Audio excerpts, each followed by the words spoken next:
Wakati mwenyekiti wa Chama cha Demokrasia na Maendeleo Chadema Bara, wakili Tundu Lissu, akiwa gerezani kusubiri ifike Juni 2 mwaka 2025 kwa ajili ya kuendelea na kesi yake ya uhaini katika mahakama ya hakimu mkazi Kisutu jijini Dar es Salaam. Chama cha Demokrasia na Maendeleo Chadema kupitia kurasa zake za mitandao ya kijamii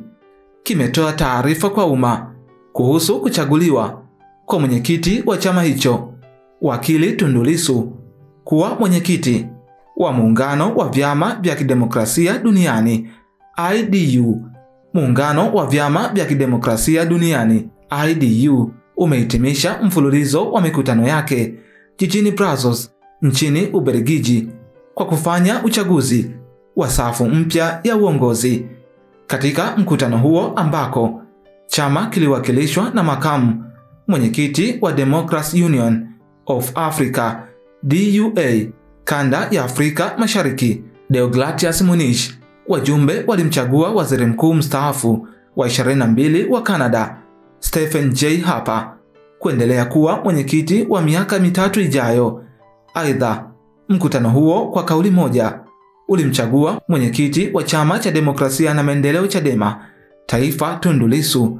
kuwa sehemu ya jopo la makamu wenye viti wa umoja huo. Taarifa kwa umma ya chama hicho iliendelea kusema kuwa rekodi ya msimamo usioyumba katika kupigania haki, utawala bora na demokrasia Tanzania licha ya mazingira hatarishi,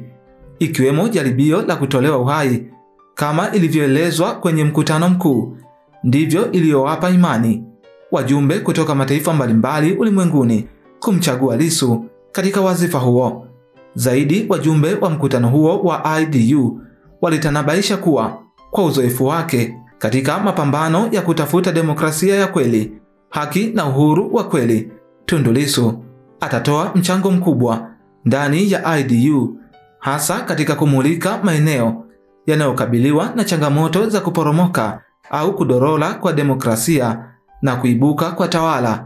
za kihimla hususan barani Afrika. Kwa sasa Tundu Lissu yupo gerezani akisubiri mwendelezo wa kesi yake ya uhaini katika mahakama ya hakimu mkazi Kisutu jijini Dar es Salaam, ambayo itaendelea tena kurindima mahakamani hapo mnamo Juni 2 mwaka 2025.